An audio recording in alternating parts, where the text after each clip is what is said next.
사랑이 많으신 하나님 아버지 감사합니다. 저희를 구원해 주시고 주님의 몸된 교회 가운데에서 이렇게 함께 모여 말씀을 배울 수 있도록 도와주셔서 감사합니다. 우리가 주님의 사랑을 깨달은 이후에 주님의 말씀을 더욱 깊이 묵상할 수 있도록 도와주시고 그 묵상한 말씀을 우리 삶 가운데 적용할 수 있도록 도와주시길 바랍니다. 오늘 말씀을 통해서도 하나님께서 우리 각 사람에게 주시고자 하는 그 교훈을 밝히 깨달아 알 수 있도록 도와주시길 바랍니다. 언제나 저희를 사랑하시는 예수님 이름으로 기도드렸습니다. 아멘. 네. 오늘 함께 나눠볼 말씀은 이방 여인 이세벨이라는 사람에 대해서 함께 배워보고자 합니다. 처음 말씀인데요. 제가 읽도록 하겠습니다. 열왕기상 16장 29절 말씀입니다. 죄송합니다. 열왕기상 16장 29절. 처음 말씀이니까 성경책이 있으신 분들은 말씀을 같이 찾아보시면 좋겠습니다. 네, 같이 보시고요. 제가 읽도록 하겠습니다. 유다 왕 아사 제38년에 오므리의 아들 아합이 이스라엘 왕이 되니라.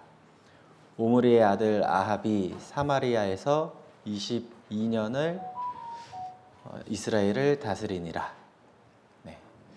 여기 이제 아합 왕이 나옵니다. 근데 아합 왕은 이제 오늘 함께 배워볼 왕인데 하나님 앞에 좀 악한 죄를 짓는 왕이었어요. 우리가 처음에 이제 맨 처음 이스라엘 왕이 사울이었죠. 그 다음에 다윗이었고 그 다윗의 아들이 이제 솔로몬이었습니다. 근데 솔로몬은 처음에는 이제 하나님 말씀에 순종하면서 살아갔는데 이후에 이제 죄를 짓는 그런 삶을 살았습니다. 그런 솔로몬에게 하나님의 거듭된 경고의 말씀에도 불구하고 솔로몬 왕은 그 악한 죄로부터 돌이키지 않았고 결국 하나님께서는 솔로몬 왕이 죽은 이후에 이스라엘을 둘로 나뉘게 하셨습니다. 바로 북이스라엘과 북이스라엘과 남유다로 이렇게 나뉘게 하셨는데요.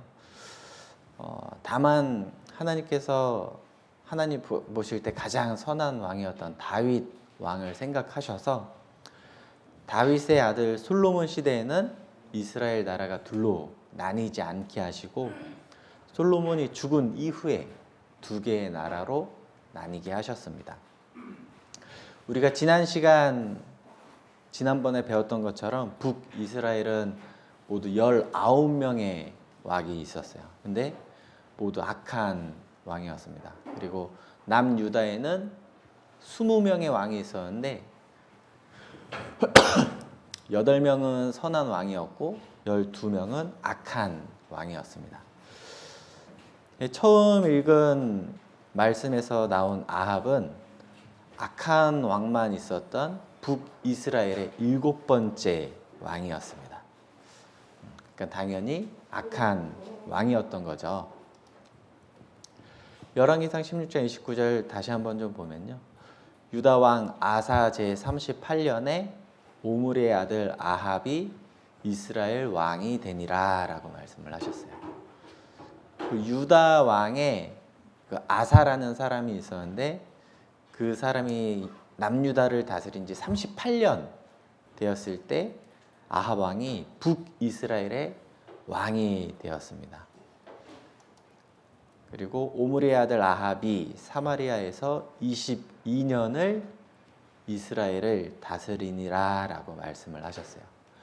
아합 왕은 악한 왕만 있었던 북이스라엘의 7번째 왕이었잖아요. 당연히 이제 아합 왕도 악한 왕이었지만 하나님께서는 아합 왕에게 북이스라엘을 무려 22년 동안 다스리도록 하셨습니다. 이 세상에 있는 모든 것은 다 하나님께서 만드셨죠. 그리고 이 세상의 모든 인간 역사 또한 하나님께서 이루어 가십니다.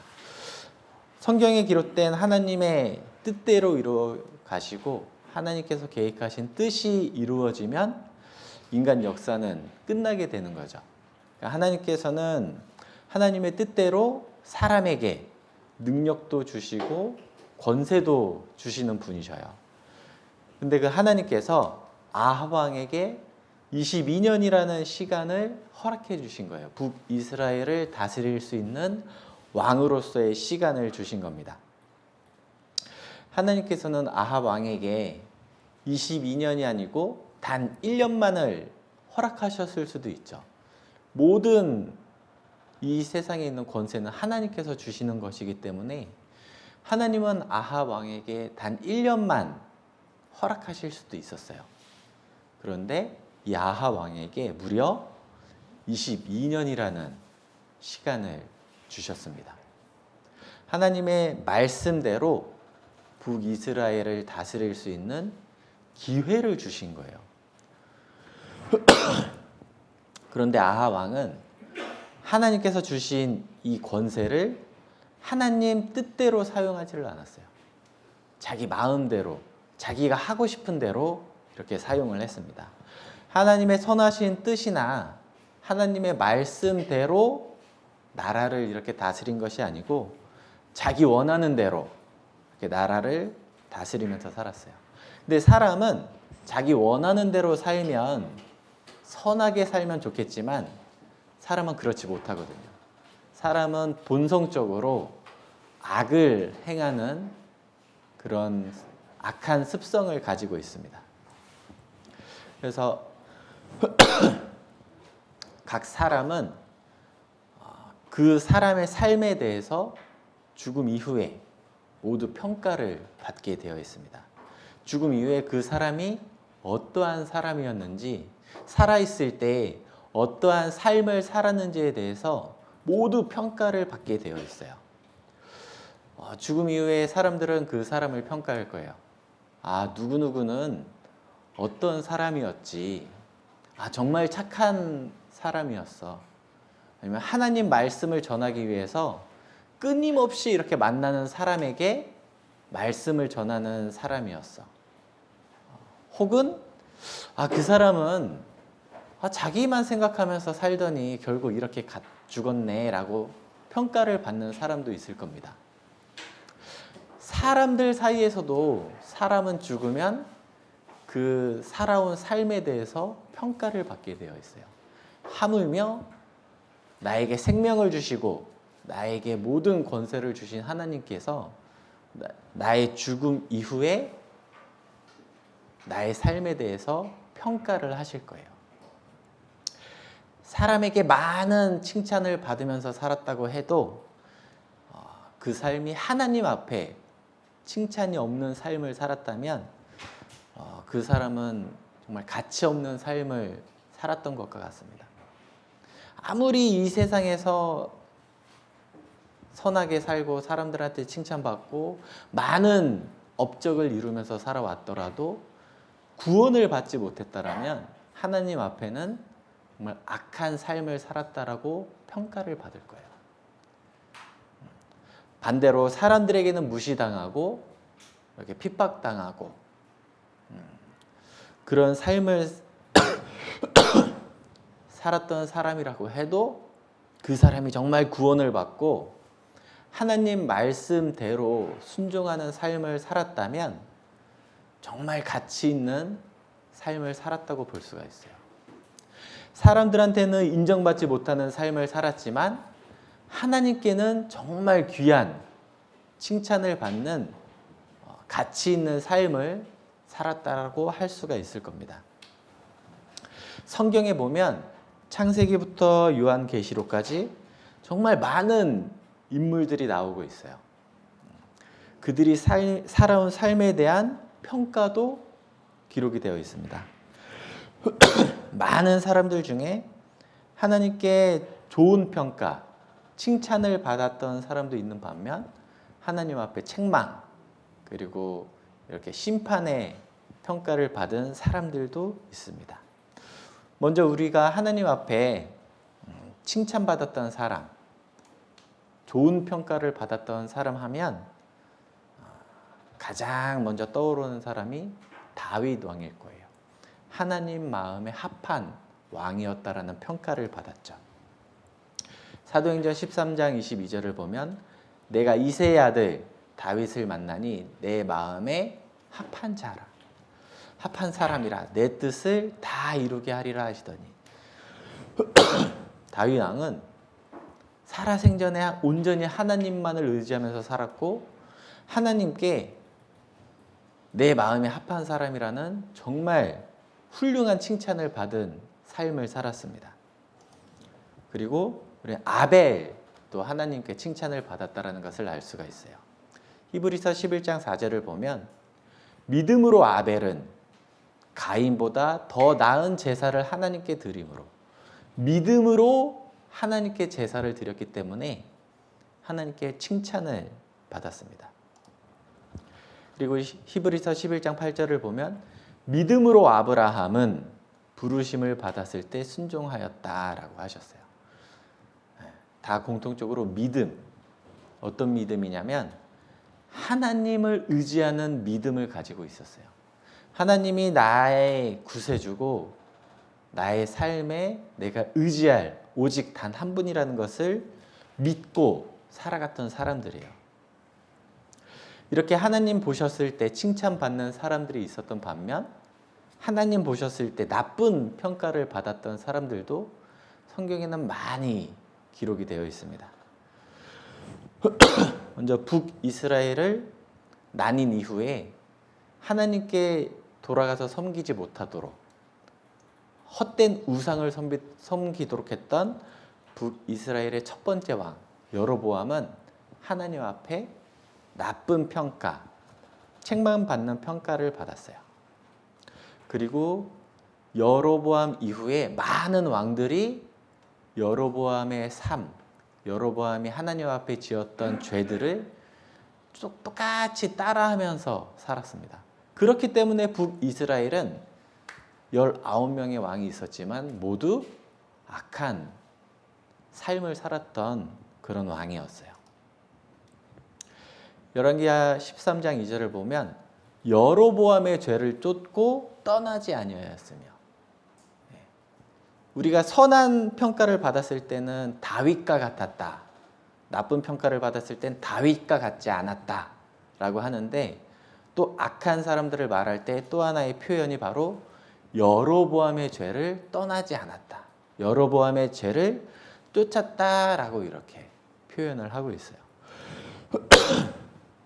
열왕기하 15장 9절을 보면 여로보암의 죄에서 떠나지 아니한지라.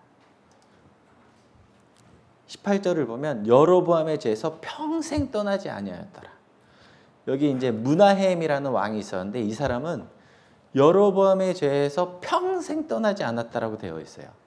우리가 선을 행하는 사람 중에도 더욱 선을 행하는 사람이 있듯이 악을 행하는 사람 중에도 더욱 악을 행하는 사람이 있거든요. 선을 행한 많은 사람들, 구원받고 모든 사람들은 하나님 앞에 칭찬을 받겠지만 그 중에서도 하나님을 위해서 더 열심을 내고 살았던 사람은 더 많은 칭찬이 있고 더 많은 상급과 영광이 있어요. 반면에 구원받지 않은 모든 사람은 하나님 앞에 심판을 받게 되는데 그 중에서도 자신의 삶에 대해서 더 큰 형벌과 더 큰 심판을 받게 되는 거예요. 그렇다면 오늘 아합 왕, 처음에 말씀드렸던 아합 왕의 평가는 어땠을까? 열왕기상 16장 30절인데요. 오므리의 아들 아합이 그 전에 모든 사람보다 여호와의 보시기에 악을 더욱 행하여 그 전에 모든 사람보다 하나님 보셨을 때 악을 더욱 행했다. 가장 악한 왕이었다. 모든 이스라엘의 왕 중에서 가장 악한 왕이었다라는 평가를 받고 있어요. 이게 얼마나 비참한 평가입니까? 사람이 받을 수 있는 평가 중에 가장 비참한 평가가 바로 이 아합 왕이 받았던 평가라고 할 수 있을 거예요. 가장 가치 없는 삶을 살았고 가장 필요 없는 삶을 살다 간 사람이 바로 아합 왕이에요. 아합 왕이 하나님 앞에 대체 어떠한 죄를 지었기에 이런 가장 비참하고 가장 가치 없는 삶을 살았다고 평가를 받은 것일까? 열왕기상 16장 31절을 보면 느밧의 아들 여로보암의 죄를 따라 행하는 것을 오히려 가볍게 여기며, 다른 악한 왕들은 여로보암의 죄를 쫓아 여로보암의 죄를 떠나지 아니하였더라. 더 악을 행한 사람은 여로보암의 죄를 평생 떠나지 아니하였더라 라고 있는데, 아합 왕은 그것보다 더 심한 악을 행한 거죠. 여로보암이 지은 죄를 행하는 것을 오히려 가볍게 여겼다라고 되어 있어요. 가볍게 여겼다라는 것은 여로보암의 죄는 가벼운 죄처럼 아합 왕이 지은 죄는 훨씬 더 큰 죄를 지었다라는 거예요. 어떠한 죄? 구체적으로 열왕기상 16장 31절을 보면 시돈 사람의 왕 엣발의 딸 이세벨로 아내를 삼고 가서 바알을 섬겨 숭배하고. 오늘 말씀 처음에 그 제목 기억나시나요? 이방 여인 이세벨이었잖아요. 이방 여인이었는데 그 이세벨이 바로 지금까지 말씀드린 가장 악한 왕이었던 아합의 아내였어요. 그리고 여기에 이제 바알을 섬겨서 숭배했다라고 되어 있는데, 바알은 이방 신이에요. 땅의 신이고 번식을 주관하는 신이라고 여겨지고 있어요. 이 우상을 섬긴 겁니다. 그리고 32절을 보면 사마리아에 건축한 바알의 사당 속에 바알을 위하여 단을 쌓으며. 바알을 섬긴 것도 죄인데 참 신이신 하나님을 떠나고 바알을 섬긴 것도 죄인데, 그것도 부족해서 바알을 위하여 제단을 만들었다고 되어 있어요. 바알을 더 적극적으로 섬기기 위한 행동을 한 거죠. 열왕기상 16장 33절에 또 아세라 목상을 만들었으니, 여기서 아세라는 그 다산, 자녀를 많이 낳고 풍요를 주는 신으로 이방 사람들이 섬겼던 신이에요. 가짜 신이잖아요. 근데 아세라 이 목상을 만들고 섬겼다라는 거예요. 저는 그 전에 모든 이스라엘 왕보다 심히 이스라엘 하나님 여호와의 노를 격발하였더라. 우상을 섬기는데 얼마나 열심히 섬겼으면 하나님께서 그냥 노한 것도 아니고 심히 노했다. 굉장히 많이 노했다라는 거죠. 하나님 보실 때 굉장히 악한 왕이었던 거예요. 여기 이제 여기 왼쪽에 바알 신, 땅의 신으로 되어 있고, 이게 오른쪽에 아세라 신이라고 해요. 자녀를 많이 낳게 해주고 풍요를 주는 신으로 사람들이 섬겼어요. 이방 사람들이. 이스라엘 민족이 아닌 이방 사람들이 하나님을 모르니까 하나님을 멀리 떠나고 거짓된 신, 가짜 신을 섬긴 겁니다. 근데 이들이 열심히는 섬겼지만 모두 다 가짜잖아요. 이 세상의 참신은 오직 하나님뿐인데 하나님을 찾지도 않고 자기들이 만들어낸 가짜 신을 섬겼던 거예요. 가짜이기 때문에 아무런 능력도 없고 사람에게 복도 줄 수 없고 저주도 줄 수 없고 아무런 능력이 없는 거였어요. 모든 것을 창조하시고 모든 것을 주관하시는 참신이신 하나님이 계신데 하나님을 따르지 않은 거예요. 특히 하나님의 선택된 민족이라는 이스라엘 사람들이 하나님을 따르지 않은 거예요. 하나님을 섬기고 하나님 말씀에 순종해서 살아가는 가운데 하나님을 모르는 이방 민족들에게 하나님을 증거하는 삶을 살아야 될 이스라엘 사람들이 오히려 그들이 섬기는 가짜 신을 섬겼던 거죠. 근데 이 일에 아하 왕이 굉장히 열심히 있었던 거예요. 그러니까 하나님 보셨을 때 모든 사람보다 악한 왕이었다라는 평가를 받은 겁니다. 죄송합니다. 그렇다면 나는 하나님 보실 때 어떠한 모습일까? 아까 모든 사람은 자신이 살아온 삶에 대해서 평가를 받아야 된다고 했잖아요. 구원을 받았느냐, 구원을 받지 않았느냐. 구원을 받은 이후에는 어떠한 삶을 살았느냐, 나를 위해서 살았느냐, 하나님을 위해서 살았느냐로 그 자신이 살아온 삶에 대한 평가를 받을 거예요. 그리고 구원받지 않은 사람은 그 구원받지 않은 대로 얼마나 악을 행하면서 살았느냐, 또 얼마나 구원받을 수 있는 기회가 있었음에도 불구하고 하나님을 떠나서 살았느냐, 그 모든 것들을 정확하게 하나님께서 평가하시고 심판하실 거예요. 그렇다면 나는 하나님 보실 때 어떠한 모습이냐? 정말 내가 이 농성부 안에서, 우리 교회 안에서 말씀을 들으면서 그 많은 구원의 기회를 어떻게 받아들이고 있느냐?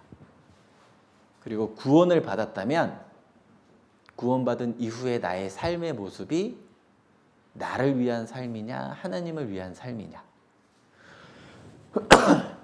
우리가 서로를 봤을 때는 몰라요. 이 사람이 정말 구원을 받았을까? 이 사람이 정말 하나님을 위해서 마음을 다해서 살고 있을까? 우리는 알 수가 없어요. 우리는 단지 보여지는 모습만을 보고 추측할 뿐이죠. 근데 하나님은 모든 것을 정확하게 보시는 분입니다.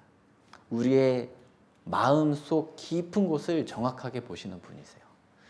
그 하나님 앞에 갔을 때 우리는 정확하게 하나님 앞에 나의 삶에 대해서 펼쳐놓고 심판받을 거예요.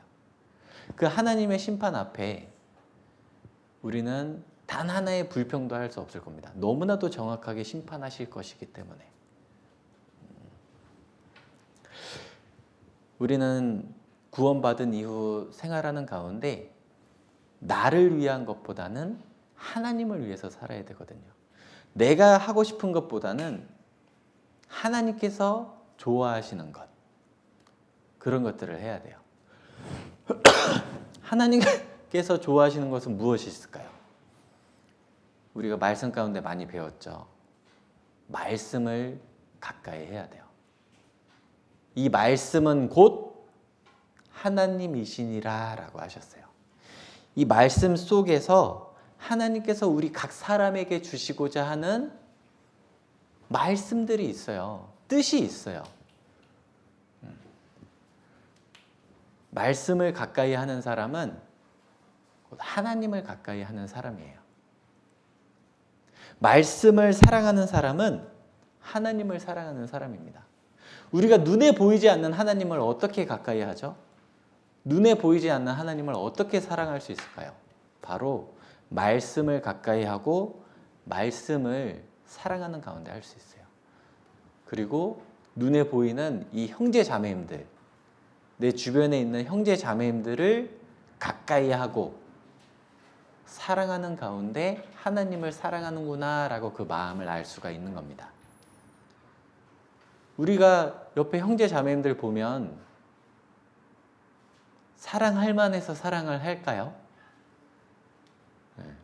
내가 나를 보면 난 너무나 완벽해서 난 사랑받을 만한 사람인가요? 아니거든요. 내가 나를 보면 나는 너무나 잘못된 모습들이 많아요. 사람들이 모르는 죄도 많아요.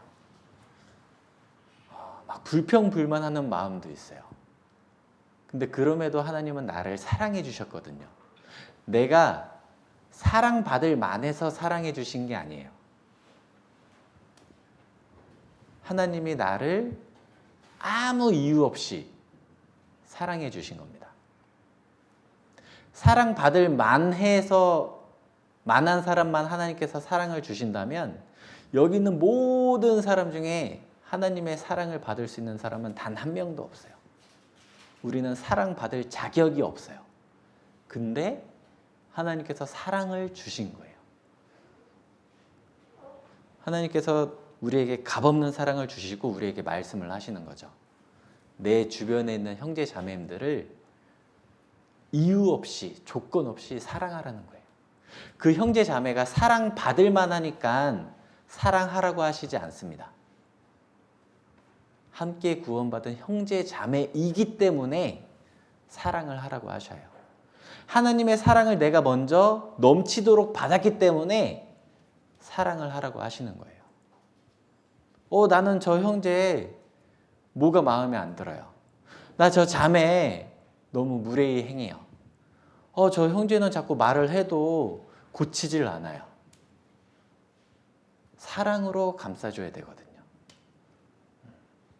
내가 하나님께 값없이 사랑을 받았는데 나는 조건이 있는 사랑을 하려고 하면 하나님께서 그 마음 또한 악하게 보실 거예요. 지옥 갈 죄는 아니지만 하나님 앞에 책망받을 죄가 될 거예요.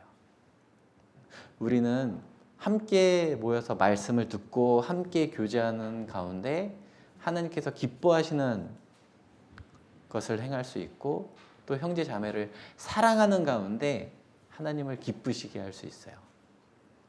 하나님께서 구약시대 때는 많은 법을 주셨어요. 근데 신약시대 때는 그 많은 법이 아니고 하나의 법을 주셨죠. 서로 사랑하라. 서로 사랑하라. 이 모든 거에 다 포함된 거예요. 형제의 모난 부분 감싸주고 사랑해라. 자매의 모난 부분 기다려주고 사랑으로 감싸줘라. 내가 그런 사랑을 받았기 때문에 나 또한 그런 사랑을 행하라고 하시는 거예요. 네. 그리고 또 하나님께서 좋아하시는 것은 우리가 하나님의 귀한 복음 이것을 깨달은 것을 다른 사람에게 전하는 것. 그것을 하나님께서 또한 기뻐하셔요. 누군가 나에게 복음을 전하지 않았다면 나는 구원받을 수 없었겠죠. 내가 구원받지 못했다. 내가 만약 하나님의 사랑을 깨닫지 못했다. 한번 생각해 보세요. 내가 죽음 후에 어떻게 되었을까? 굉장히 무서운 지옥에 가서 영원히 형벌받아야 되는데 누군가 나에게 복음을 전해줬기 때문에 내가 그 영원한 지옥 형벌에서 건진받은 거예요. 내가 무엇을 해서 그 사람이 나한테 복음을 전한 게 아니잖아요. 그렇다면 우리도 내 주변에 아직 구원받지 못한 사람들에게 만나는 사람마다 말씀을 전해야 돼요. 그 사람의 모습만 바라보면 내가 마음속에서 싫어할 수도 있어요. 근데 그 영혼이 받을 지옥 형벌을 생각하면 나는 꼭 전해야 되거든요. 그래서 하나님께서는 전도하는 것도 기뻐하셔요. 그리고 우리가 기도하는 것도 기뻐하십니다. 그리고 우리가 함께 모여서 교회 일을 위해서 봉사하는 것도 기뻐하셔요. 우리 지난주 죄송합니다. 이런 말씀을 하면서 기침하는 저의 부족한 부분도 사랑으로 감싸주시면 감사하겠습니다. 너무 죄송합니다. 우리 지난달에 학예 수양회 했잖아요. 그때 많은 분들이 말씀 듣고 또 많은 분들이 봉사도 이렇게 같이 참여해 주셨어요. 그 모습을 하나님께서 얼마나 귀하게 보실까요? 그 하나님께서 귀하게 보시는 것.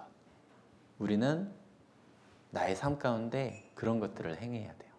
그럼 반대로 하나님께서 싫어하시는 것은 무엇이 있을까? 좋아하시는 것의 반대겠죠. 말씀을 가까이 하지 않는 것. 내 마음속에 하나님보다 더 가까이 하는 것. 더 가까이 한다라는 것은 더 사랑한다는 거잖아요. 내가 하나님 말씀보다 더 가까이 하는 것이 있다. 뭐 친구를 더 가까이 한다. TV 프로그램을 더 가까이 한다. 내가 일을 더 가까이 한다. 그건 나는 그런 것들보다 하나님보다 그런 것들을 더 사랑하는 거예요.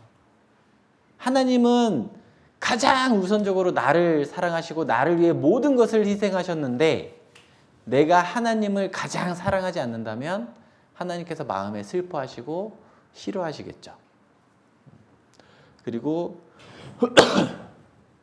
하나님이 그 귀한 피를 흘려주셔서 구원해 주신 형제 자매, 하나님의 그 독생자를 희생시키기까지 해서 구원해 주신 형제 자매를 미워하는 것, 시기 질투하는 것도 하나님께서는 싫어하시는 거예요.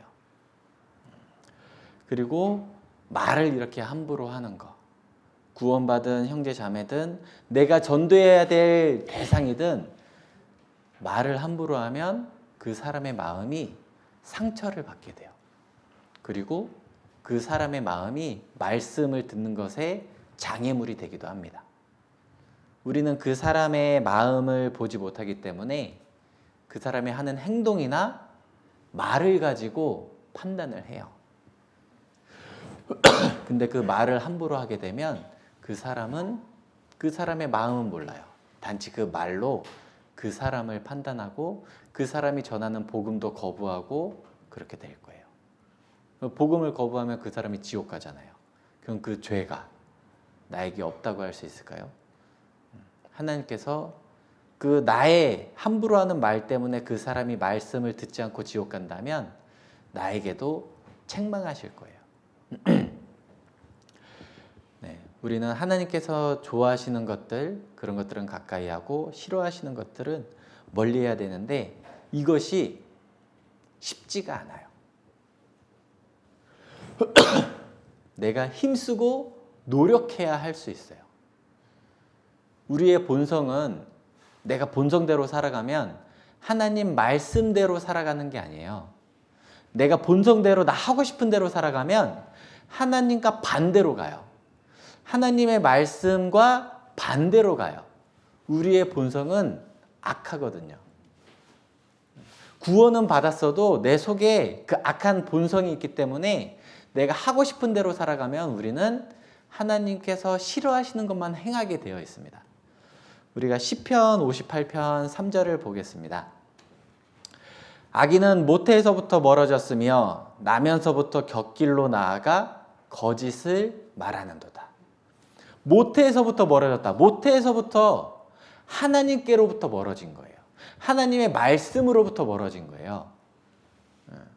그리고 태어나면서부터 곁길로 나아갔다. 곁길이라는 것은 바른 길에서 벗어난 길을 곁길이라고 해요.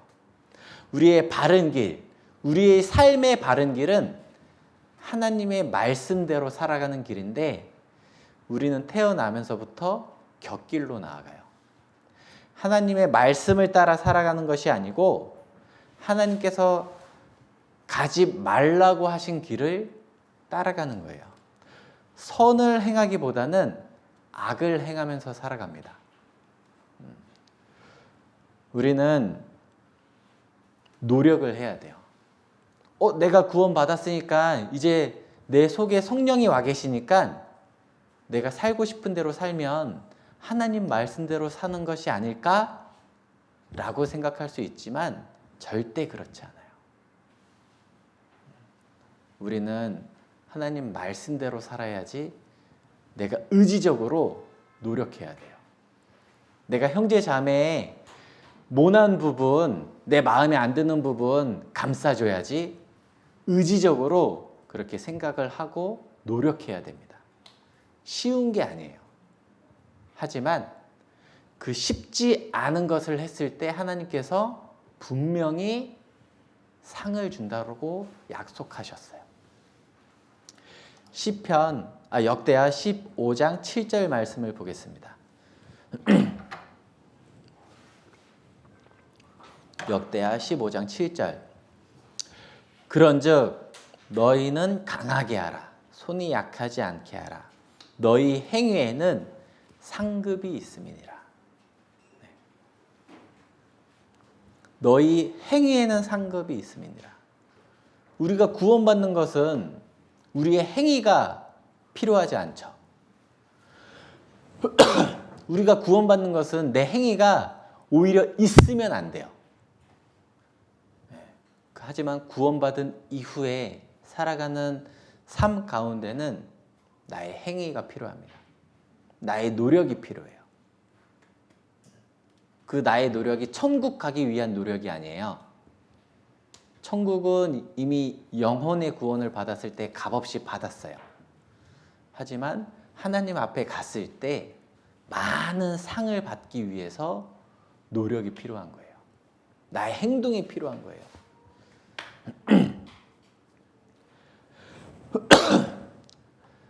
하지만 아합 왕은 이 모든 것들을 다 악하게 살아왔어요. 모든 사람보다 악한 왕이었습니다. 이 아합 왕에게 아내가 있었는데 바로 오늘 말씀 주제 처음에 나왔던 이방 여인 이세벨. 이세벨이라는 여자가 아합 왕의 아내였어요. 이세벨이라는 이름의 뜻은 굉장히 좋거든요. 이세벨이라는 이름의 뜻이 고결함이에요. 고결함. 고결함이라는 뜻은 성품이 훌륭하고 귀하다라는 거죠. 이름 굉장히 좋지 않나요? 우리 각자가 이름이 있잖아요. 뭐 부모님이 지어주셨던 할아버지가 지어주셨던 나는 이름이 있어요. 근데 부모님이 이름 지을 때 얼마나 많은 고민을 하고 좋은 이름으로 이렇게 지어주신 이름이잖아요. 이세벨도 이름은 굉장히 좋았어요. 고결하다, 또는 정숙하다, 또 순결하다. 이세벨의 이름의 뜻이 그래요. 그런데 이세벨은 이름의 뜻은 좋았지만 그 삶은 이름처럼 살지를 못했던 거예요. 이세벨은 이방 여인이었어요. 이스라엘의 하나님의 선택된 사람이 아니라는 거죠. 그런데 우상을 섬기는 것에 그 누구보다 앞장섰습니다. 그리고 자신의 남편인 아합 왕을 부추겨서 같이 우상을 숭배하게 했어요. 그리고 더 나아가서 이스라엘 민족이 우상을 섬기도록 했습니다. 많은 사람이 하나님을 떠나게 한 거예요. 얼마나 악한 여인이었어요. 아합 왕이 이스라엘 모든 왕보다도 악한 왕이 된 이유에도 아내 이세벨의 영향이 컸던 거예요. 우리가 여기 결혼하신 분도 있고 아직 결혼하지 않으신 분도 있잖아요. 근데 우리가 살아가면서 가장 많은 시간을 하는 게 바로 부부잖아요. 부부. 가장 많은 시간을 함께하고 많은 대화를 나누면서 서로가 서로에게 영향을 줘요. 그게 좋은 영향을 줄 수도 있고 나쁜 영향을 줄 수도 있지만 어쨌든 부부는 서로 많은 영향을 주면서 살아갑니다. 혹 아내가 이제 집에 가서 남편한테 어떤 자매 어떻게 이렇게 안 좋은 얘기를 하면 그 남편은 듣고 난 그 자매 평소에는 잘 몰랐는데 그 아내의 말을 들으면 그 자매가 그랬대 이렇게 생각을 하게 되는 거예요. 평소에는 그 자매에 대해서 이렇게 뭐 별 안 좋은 감정이 없었는데 그 아내의 말을 듣고 나자 그 자매가 보기와는 다르네 이런 생각을 할 수가 있는 거죠. 알게 모르게 우리는 배우자에게 영향을 줘요. 처음 결혼해서는 이제 부부간에 서로 다투기도 하지만 점점 오랜 시간 살아가고 오랜 시간 함께하면서 서로를 배려하고 서로가 이제 싫어하는 것들은 조심하고 서로가 좋아하는 것들을 이제 하려고 노력을 하잖아요. 그러니까 우리가 결혼을 하면 하나님 보실 때 더 이렇게 귀한 가정을 이루면 얼마나 좋을까요? 서로가 하나님 보실 때 많은 상급을 쌓는 그런 가정을 이루면 얼마나 좋을까요? 혼자일 때보다 둘이 한 가정을 이뤄서 교회를 위해, 형제 자매를 위해서, 전도를 위해서 살아간다면 더 힘있게 살아갈 수가 있어요. 그래서 결혼이 중요하거든요. 그래서 그리스도인들이 결혼을 하기 전에 많은 기도를 해야 돼요. 형제도 결혼하기 전에 기도를 많이 해야 되고 자매도 결혼하기 전에 기도를 많이 해야 돼요. 특히 자매는 죽도록 기도해야 돼요. 네. 많은 영향을 받거든요. 그런데 아합은 결혼을 해서 더 악하게 살았던 사람입니다. 이세벨의 영향을 받아서 더 악하게 살았어요. 열왕기상 21장 25절입니다. 예로부터 아합과 같이 스스로 팔려 여호와 보시기에 악을 행한 자가 없음은 저가 그 아내 이세벨에게 충동되었음이라 라고 했어요. 여기서 충동되었다라는 것은 끌려갔다라는 거예요. 그러니까 아합 왕은 아내 이세벨에게 끌려간 거예요. 헛된 우상을 섬기는 것에 끌려갔어요. 하나님을 멀리 떠나는 것에서도 끌려간 거죠. 사실 이 아합 왕의 결혼, 이방 여인 이세벨과 한 결혼은 처음 시작부터가 하나님 보셨을 때 죄였거든요. 하나님께서는 애굽의 종으로 살던 이스라엘 백성들을 많은 기적을 행하시고 10가지 기적을 행하시고 애굽에서 나오게 하셨죠. 그리고 가나안 땅까지 가는 과정 속에서 광야 생활을 하도록 하셨습니다. 그리고 가나안 땅에 들어가기 전에 이스라엘 사람들에게 지켜야 할 몇 가지 법을 주셨어요. 근데 그 중에 하나가 신명기 7장 2절입니다. 내 하나님 여호와께서 그들을 내게 붙여 너로 치게 하시리니 그때 너는 그들을 진멸할 것이라. 그들과 무슨 언약도 말 것이요 그들을 불쌍히 여기지도 말 것이며 라고 하셨어요. 하나님께서 이스라엘 백성들에게 가나안 땅에 들어가면 원래 가나안 땅에 살고 있는 사람들이 있잖아요. 근데 그 사람들이 가서 하나님께서 이 땅을 우리에게 약속하셨으니까 당신들은 나가주세요 라고 하면 그들이 나가지 않겠죠. 당연히 원래 그 가나안 땅에 살고 있던 사람들과 전쟁을 할 수밖에 없었어요. 근데 여기서 하나님께서 약속을 하신 겁니다. 가나안 사람들을 이스라엘 사람들에게 붙여서 이스라엘이 이기도록 해주시겠다라고 약속을 하셨어요. 하나님께서 약속하신 가나안 땅이기 때문에 하나님께서 이기도록 해주겠다고 하셨습니다.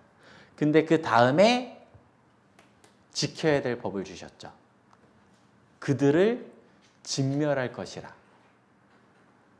모두 죽이라는 거예요.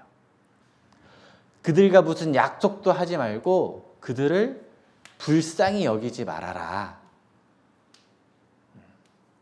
그 이유가 있어요.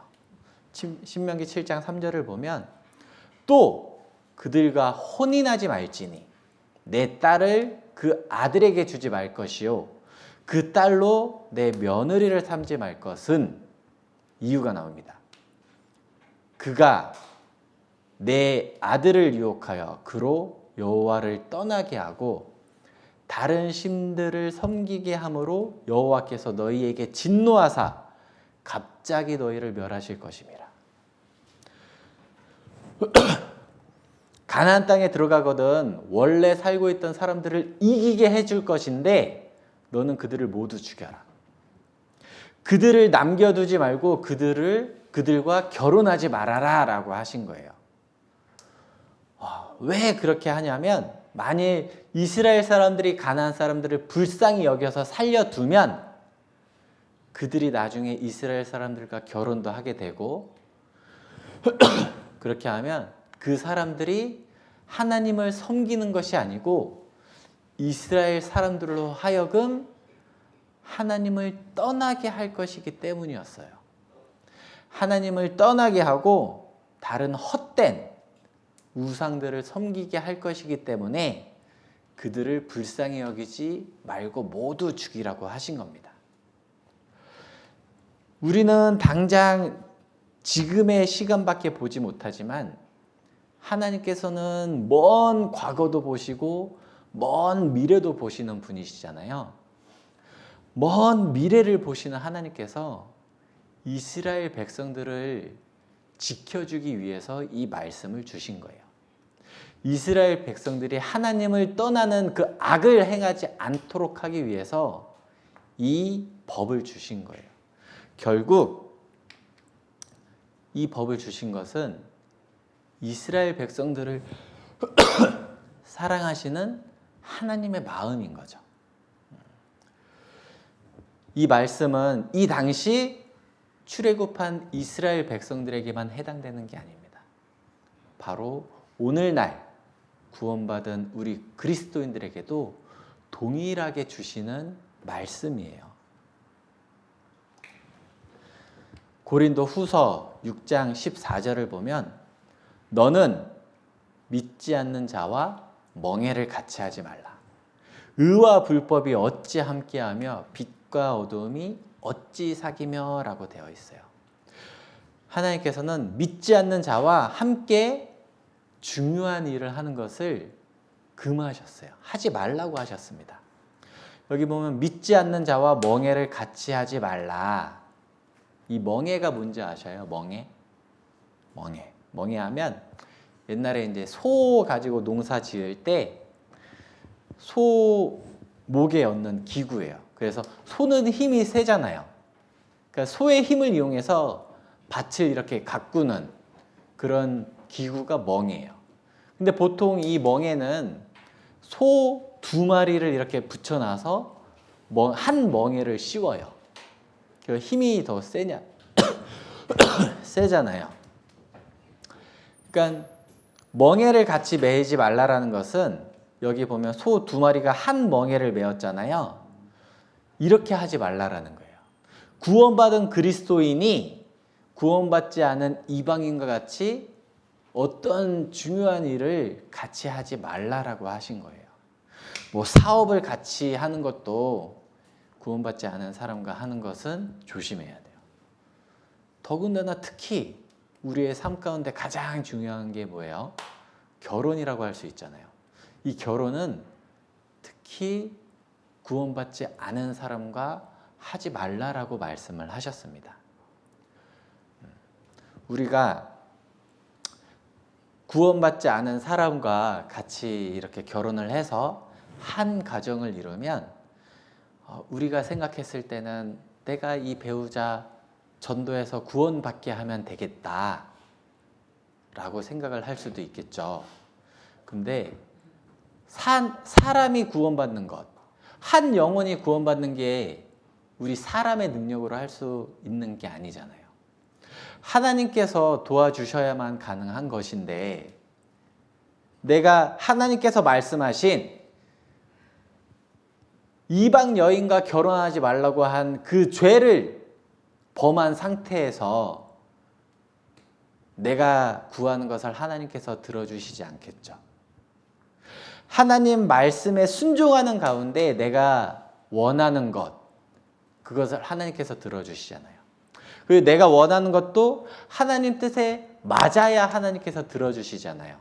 근데 이방 결혼, 구원받지 않은 사람과 결혼하는 것 자체가 하나님 말씀에 불순종한 죄가 되는데 그 이후에 내가 하나님께 구하는 것을 하나님께서 들어주실 리가 없죠.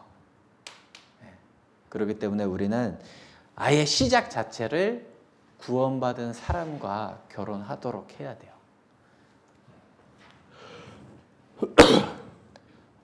구원받지 않은 사람과 결혼하면 그 배우자가 나에게 그럴 거예요. 내가 말씀 들으러 가야 된다라고 하면 그냥 집에서 듣지 뭘 굳이 교회 가서 듣냐라고 할 겁니다. 내가 교제에 있어서 가야 된다고 하면 말씀 들었으면 됐지 무슨 교제까지 하냐라고 할 거예요.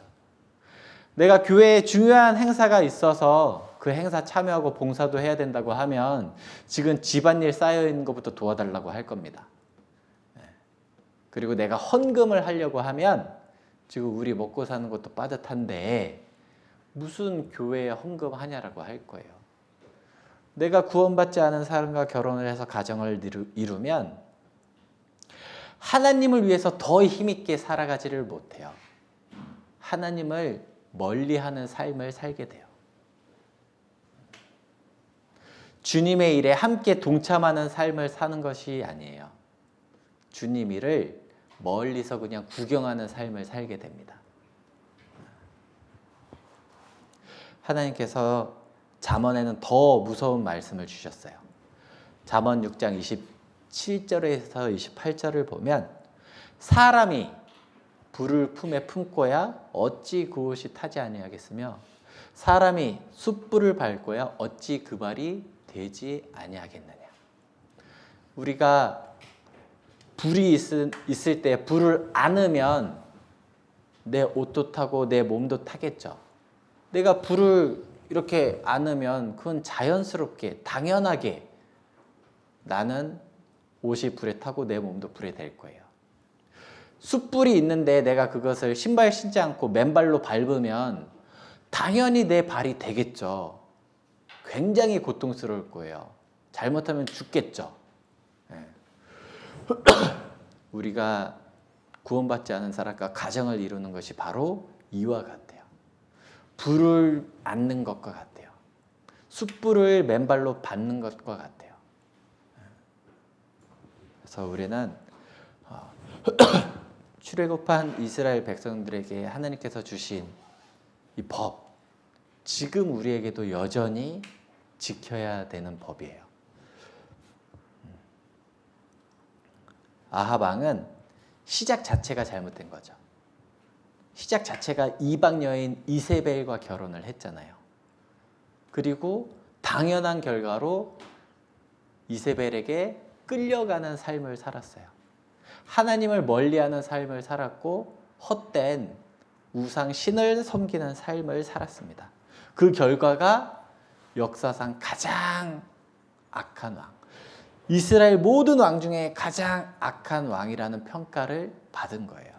하나님의 축복으로부터 멀어진 삶을 살았던 거죠. 가장 가치 없는 삶을 살았고 가장 쓸데없는 삶을 살았던 거예요. 그러니까 이세벨은 아합 왕을 어떻게 충동질을 했을까? 열왕기하 17장 12절을 보면 또 우상을 섬겼으니 이는 여호와께서 행치 말라 명하신 것이라. 하나님께서 분명 우상을 섬기지 말라고 하셨는데 이세벨은 바알과 아세라 그런 거짓 우상들을 섬겼어요. 그리고 자기만 섬긴 것이 아니고 자신의 아내 아합 왕도 섬기게 했어요. 그리고 그 둘만 섬긴 게 아니고 많은 이스라엘 사람들이 섬기게 했어요. 그 결과 거짓 선지자도 많이 나왔습니다. 열왕기상 18장 19절을 보면 그런즉 보내어 온 이스라엘과 이세벨의 상에서 먹는 바알의 선지자 450인가 아세라의 선지자 400인을 갈멜산으로 모아 내게로 나오게 하소서. 이스라엘에 많은 거짓 선지자가 있었어요. 왕비부터 그렇게 우상을 섬기니까 백성들도 섬기고 또 거짓 선지자도 많이 생겼던 거예요. 그리고 그 중에서도 정말 하나님을 믿고 구별되어 살아가는 사람들이 있었는데 그들을 죽였어요. 하나님을 떠나 우상을 섬긴 것도 모자라서 하나님을 섬기는 그런 참된 선지자들을 많이 죽였습니다. 열왕기상 18장 3절에서 4절입니다. 아합이 국내 대신 오바댜를 불렀으니 이 오바댜는 크게 여호와를 경외하는 자라. 이세벨이 여호와의 선지자를 멸할 때에 오바다가 선지자 100인을 가져 50인씩 굴에 숨기고 떡과 물을 먹였더라. 이세벨이 여호와의 선지자들을 멸할 때, 죽일 때잖아요. 이세벨이 하나님을 믿는 그 악한 사람들 틈에서도 하나님을 믿는 사람들을 다 이렇게 찾아서 죽인 거예요. 하나님을 떠난 죄에 하나님을 믿는 사람들을 죽이는 죄까지 더한 거죠. 이세벨은 하나님을 두려워하는 마음이 전혀 없었습니다. 하물며 그 하나님의 선지자 엘리야까지 죽이려고 했었잖아요. 그래서 많은 백성들이 하나님을 떠나서 하나님의 저주를 받아 괴롭게 삶을 살아갈 때도 이세벨은 그것을 전혀 몰랐어요. 네. 열왕기상 19장 2절을 보면 이세벨이 사자를 엘리야에게 보내어 이르되 내가 내일 이맘때에는 정녕 내 생명으로 저 사람들 중 한 사람의 생명 갖게 하리라. 엘리야 선지자와 거짓 선지자가 갈멜산에서 대결을 했을 때 엘리야 선지자가 이겼죠. 지난번에 배웠을 때 물이 하나도 없는데 하늘에서 불이 내려와서 번제물을 태우는 그런 사건이 있었어요. 그때 엘리야 선지자는 많은 거짓 선지자들을 죽였거든요. 근데 그 이세벨이 엘리야에게 말한 거예요. 엘리야, 너가 죽인 저 사람들처럼 너도 내가 꼭 죽이겠다라고 얘기를 하는 거예요. 정말 하나님께서 귀하게 쓰시는 이 엘리야 선지자를 죽이겠다라고 하는 거예요. 하나님께서 쓰시는 일꾼을 대적하는 것은 곧 하나님을 대적하는 거죠. 하나님을 대적하는 것은 굉장히 큰 죄가 되잖아요. 이세벨은 우상도 섬기고 하나님을 멀리하고 하나님을 섬기는 선지자들을 죽이고 하나님을 두려워하는 마음도 없었어요. 이 악한 여자 이세벨의 영향을 아합 왕이 그대로 받은 거예요.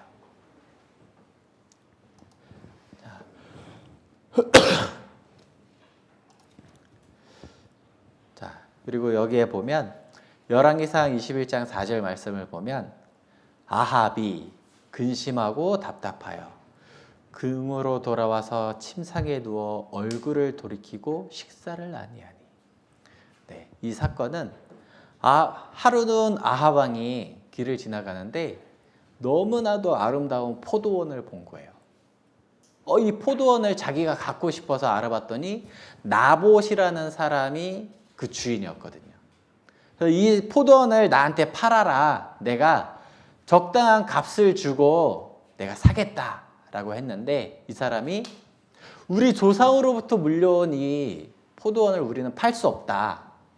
나는 우리 민족의 땅, 조상들에게 물려받은 땅을 계속 가꾸겠다라고 하니까 아합이 마음에 근심하고 답답한 거예요. 우리가 마음이 답답하고 근심할 때 막 밥 먹기도 싫고 잠도 안 오고 막 그러잖아요. 마음에 고민거리가 있을 때. 근데 아합 왕은 지금 그런 상황이었어요. 그 근심하는 상황이 포도원을 갖지 못하기 때문에 내가 갖고 싶은 게 있는데 갖지를 못하니까 답답한 거예요. 자신의 삶은 하나님을 멀리 떠나서 살고 있는데 그것은 관심 없고 내가 단지 지금 갖고 싶은 이 포도원을 갖고 싶어서 마음에 근심을 했어요. 우리는 어떤 것 때문에 마음에 근심을 해야 될까요? 우리가 살아갈 때, 구원받은 그리스도인들이 살아갈 때 구원받지 못한 가족들을 보고 마음이 근심되고 답답해야 돼요. 내 가족들뿐 아니라 내 주변의 소중한 사람들이 구원받지 못하는 것에 근심하고 답답해야 됩니다. 내가 말씀을 가까이 하지 못하고 배운 말씀대로 순종하지 못하는 삶을 사는 것에 내가 답답해 해야 되거든요. 내가 형제 자매의 그 모난 부분, 내 마음에 들지 않는 부분을 감싸주지 못하고 사랑하지 못하는 것 때문에 내 마음이 답답해야 돼요. 근데 혹 내가 하고 싶은 거 있는데 하지 못해서 답답하진 않나요? 이 아합과 같이 내가 사고 싶은 게 있는데 지금 사지 못해서 답답한 마음을 갖고 있다면 그것은 하나님 보실 때 합당한 마음은 아닐 거예요. 내가 빨리 집에 가서 여행 가고 싶은데 교회 모임이 있어서 답답해하고 있다면 그 마음을 보시는 하나님께서 답답해 하실 거예요. 그런 나의 모습을 보고 하나님께서 답답해 하실 겁니다. 나에게 그러실 거 아니에요. 너 구원 받았는데 무엇 때문에 답답해 하냐? 진짜 중요한 게 있는데 왜 그런 중요하지 않은 것 때문에 답답해 하냐? 하나님께서 그렇게 나에게 말씀을 하실 겁니다. 우리는 우리에게 허락된 시간 동안에 가장 중요한 것을 잊고 살면 안 돼요. 내가 구원받기 전에 가장 중요한 것은 내가 구원받는 거예요. 이 세상에서 내가 가장 소중하잖아요. 그러니까 내가 구원받는 게 가장 중요한 일이에요. 근데 내가 구원받은 이후에는 가장 중요한 게 내 주변에 구원받지 못한 영혼들 전도하는 거예요. 그게 가장 중요해요. 가장 중요한 일을 하기 위해서 우리가 교회에 모이는 겁니다. 교회에 모여서 말씀을 배우고 교제하는 이유가 전도하기 위해서거든요. 말씀으로 힘없고 형제 자매님들과의 교제 가운데 위로를 얻어서 다시금 전도하기 위해서 우리가 이렇게 모이는 거예요. 우리가 모이는 이유는 딱 하나예요. 전도하기 위해서예요. 근데 내가 전도를 하지 못하고 있다면 내 마음이 답답해야 돼요. 내 마음에 근심이 돼야 돼요. 그리고 하나님 앞에 기도해야 됩니다. 하나님, 내가 전도할 수 있게 도와주세요. 나에게 전도할 수 있는 영혼을 붙여주세요. 나에게 영혼을 불쌍히 여기는 마음을 허락해 주세요 라는 기도를 해야 돼요. 아합 왕은 자신도 하나님을 멀리 떠났고 자신도 가장 중요한 것이 무엇인지 모르는 삶을 살았습니다.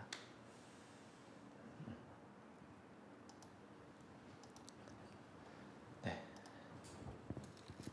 그리고 아합과 그 아내 이세벨은 그 둘만 하나님을 떠난 게 아니고 그 자녀들까지 악을 행하도록 했어요.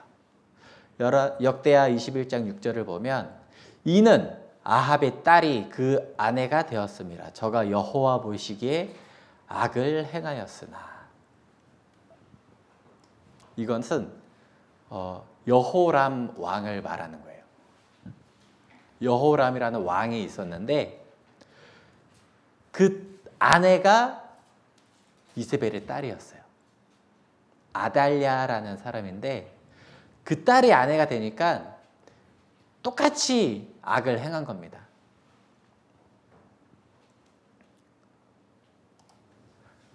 역대하 24장 7절을 보면 이는 그 악한 여인 아달랴의 아들들이 하나님의 전을 깨뜨리고 또 여호와의 전에 모든 성물을 바알들에게 바쳤음이라.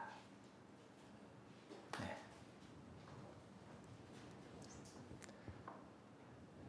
이세벨은 아합 왕을 끌고 가서 악을 행하게 했고 그 자녀들도 악을 행했고 그 자녀들도 주변에 있는 사람들을 악을 행하게 했어요. 모든 사람은 삶에 대한 심판을 받는다고 했습니다.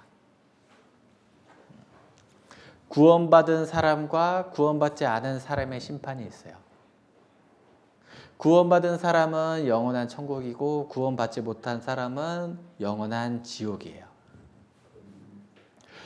구원받은 사람들 중에서도 하나님의 말씀대로 살아간 사람과 자기 생각대로 살아간 사람의 심판이 있어요.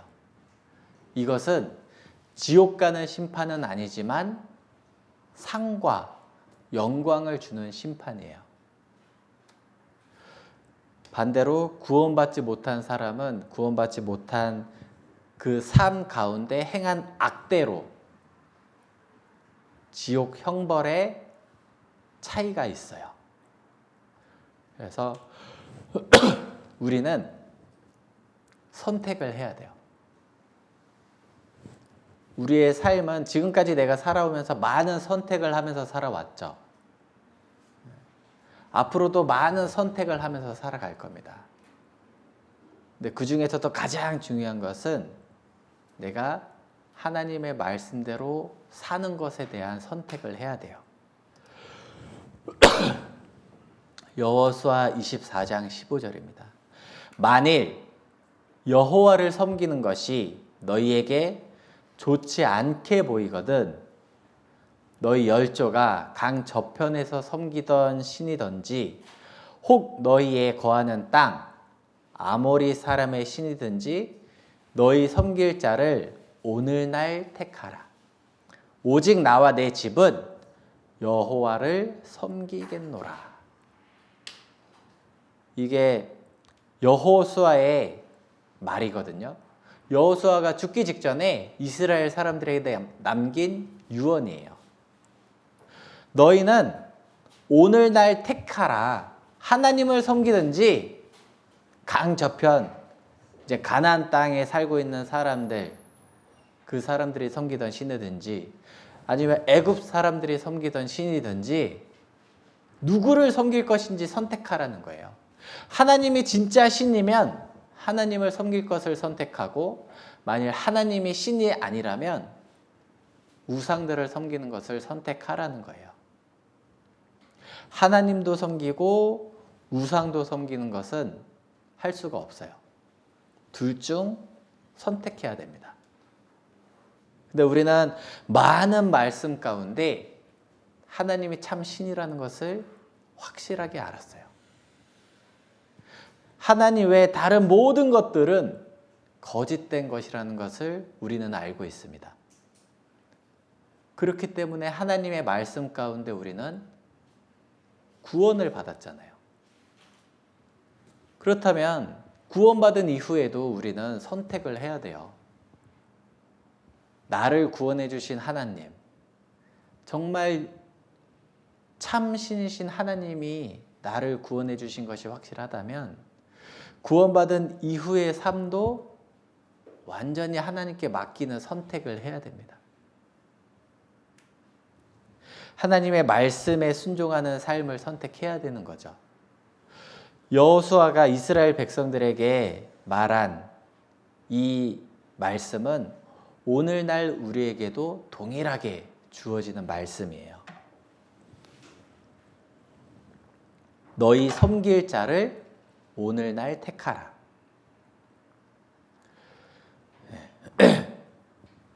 구원받은 그리스도인들이 세상의 마음을 뺏기면 안 됩니다. 세상의 마음을 뺏긴다라는 것은 세상에 있는 것들을 사랑하는 거예요. 세상에 있는 돈을 사랑하는 거예요. 세상에 있는 많은 여행거리, 먹을거리, 즐길거리를 사랑하는 거예요. 중요한 게 아니에요. 우리에게 중요한 것은 하나님의 말씀대로 살아가느냐가 중요한 거예요. 그리고 구원받은 사람은 구원받지 않은 사람과 무슨 중요한 일을 해서는 안 돼요.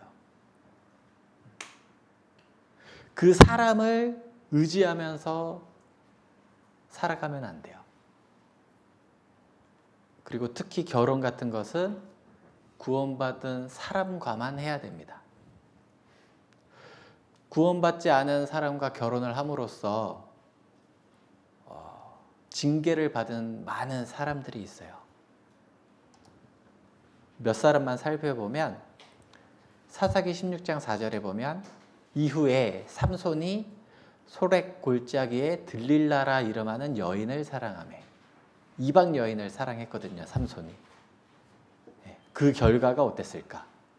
이방 여인을 사랑한 삼손의 결과는 블레셋 사람이 그를 잡아 그 눈을 빼고 끌고 가사에 내려가 놋줄로 매고 그로 옥중에서 맷돌을 돌리게 하였더라. 눈을 빼고 놋줄로 묶어서 맷돌을 돌리게 했어요. 아주 비참한 삶을 살게 된 거죠. 이 당시에 이런 맷돌 돌리는 것은 짐승들이 하는 거거든요. 막 힘센 짐승들. 맷돌 돌리는 게 쉬운 게 아니잖아요.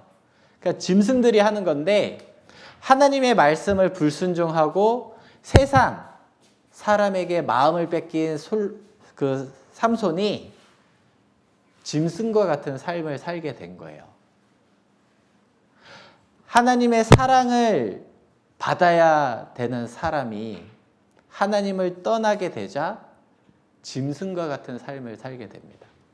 헛된 것을 바라보면서 사는 거죠. 맷돌을 돌리는 것은 계속 같은 방향을 도는 거잖아요.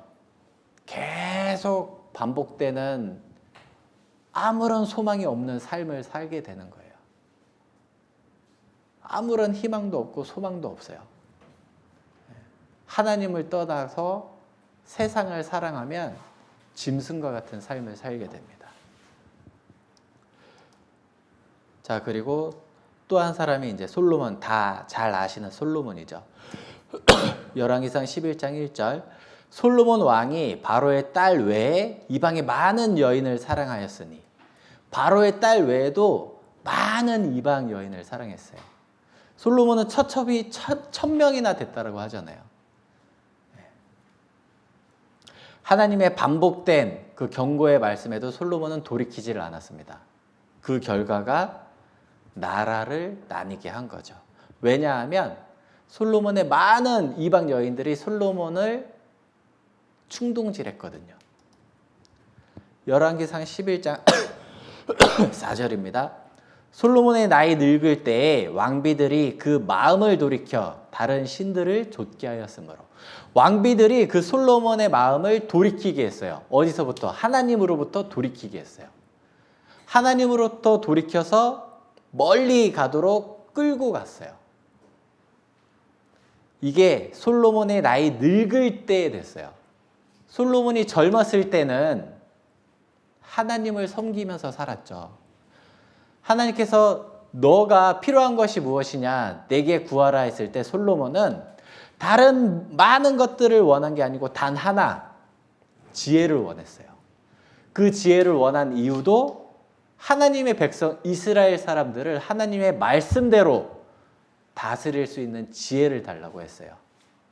솔로몬이 젊었을 때는 하나님 말씀대로 살았습니다. 그런데 많은 이방 여인들과 살면서 차츰차츰 본인도 모르는 사이에 하나님을 멀리하게 됐고 본인도 모르는 사이에 그 마음이 하나님으로부터 떠난 거예요. 이방 신에게로 마음이 간 겁니다. 세상으로 마음이 간 거예요. 내가 이방 결혼, 구원받지 않은 사람과 결혼했어도 나는 내 마음을 지킬 수 있어요. 처음에 당분간은 지킬 수 있을지도 몰라요. 하지만 시간이 지나면 결국 떠나게 됩니다. 내가 말씀을 가까이 하지 않고서도 나는 신앙생활 잘할 수 있어요. 말씀을 가까이 하지 않는 건 하나님을 가까이 하지 않는 거잖아요. 내가 말씀을 읽지 않고 말씀을 듣지 않고 교제를 하지 않아도 당분간은 교회의 마음을 둘 수 있어요. 당분간은 하나님을 믿는다고 말하면서 전도할 수 있어요. 당분간은 형제 자매를 사랑하고 지낼 수 있습니다. 하지만 시간이 지났을 때 결국 나도 모르게 하나님을 떠나고 세상으로 가 있는 내 모습을 보게 될 거예요. 하나님은 그 과정들을 미리 아시기 때문에 가나안 땅에 들어가기 전에 이스라엘 사람들에게 법을 주신 거예요. 불쌍히 여기지 말고 모두 다 죽여라. 그리고 그들과 절대 혼인하지 말아라. 우리가 구원받고 하나님 말씀에 더 마음을 두고 가까이 해야 돼요. 우리가 구원받았어도 이 세상 가운데는 살아가죠. 세상 사람들과 여전히 만나면서 살아갑니다. 여전히 나는 직장에 출근하고 동일한 일을 해요. 구원받지 않은 사람들과 여전히 식사를 하면서 만날 수 있어요. 하지만 그 가운데에서 내 마음은 구별되어서 그들을 전도해야 돼요. 우리가 세상 사람들을 만나는 목적, 세상 사람들과 대화하는 목적 다 전도하기 위해서입니다. 그 가장 중요한 것을 잊지 않고 살아가는 것이 필요합니다. 그래서 우리가 하나님 앞에 구원받고 그 큰 사랑을 받은 이후에 그 사랑을 잊지 않고 하나님 말씀대로 살아가는 우리 형제 자매님들이 되었으면 좋겠습니다. 기도하고 마치도록 하겠습니다. 사랑이 많으신 하나님 아버지 감사합니다. 오늘 이방 여인 이세벨에 대해서 함께 배웠습니다. 오늘 말씀들을 통해서 우리가 더욱 하나님 말씀을 가까이 하고 사랑할 수 있도록 도와주시길 바랍니다. 그 가운데에서 세상에 아직 구원받지 못한 사람들을 전도할 수 있도록 도와주시길 바랍니다. 우리가 말씀으로 하나 되는 가운데 서로 사랑하고 서로 아끼고 배려할 수 있도록 또한 도와주시길 바랍니다. 이후 계획된 시간 주님께서 함께하여 주시길 바라며 언제나 저희를 사랑하시는 예수님 이름으로 기도드렸습니다. 아멘. 수고하셨습니다.